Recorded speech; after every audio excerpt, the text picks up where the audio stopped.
गोरखनाथ जी ने अपने आसन के साथ में त्रिशूल गाड़ रखा था। एक ऊपर 3 एरो से होते हैं और नीचे से वो एक पाइप सी, नीचे फिर एक नुकीला सा सिरा होता, उसको जमीन में गाड़ के आसन के साथ रखा हुआ था।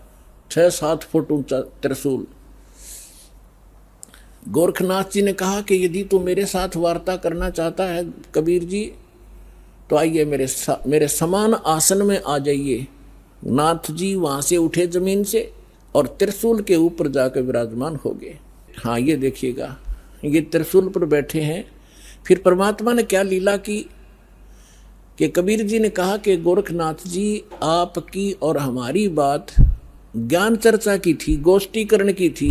ये बाजीगर वाला काम हम नहीं जानते और ना ये पसंद है, ना ये दातम मार्ग में इसकी कोई वैल्यू है। आप नीचे बैठ के और चर्चा करता कि जनता को पता चले सच्चाई का। तो गोरखनाथ जी कहते हैं तुम्हारे पास कोई है तो आइए मेरे समान बैठकर चर्चा कीजिए, नहीं तो हार स्वीकार कर लीजिए। अब उनके पास तो एक दाव था यो। तो परमात्मा बोले अच्छा ठीक है।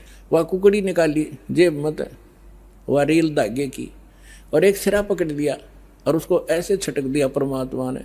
वो धागा सीधा खड़ा होगा, स्ट्रेट परपेंडिकुलर 150 फुट उसका अंतिम सिरा आकाश में 150 फुट पर। परमात्मा वहां से उठे और उस धागे के अंतिम सिरे पर जाकर बैठ के 150 फुट ऊपर।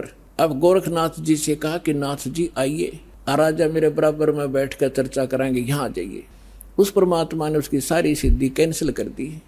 उठना चाहा था ऊपर को और जमीन पर ऐसे गड़ा धर्म देसी, सारा शरीर बोलिया, जान गया गोरखनाथ कि आज तेरी सिद्धि नहीं काम करेगी। अब गोरखनाथ ऐसे बैठा जैसे पैरालाइसिस हो जाता है इंसान को, टस मस नहीं हो पा रहा।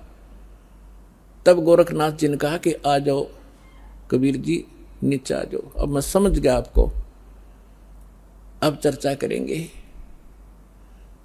तब परमात्मा ने उनको ज्ञान समझाया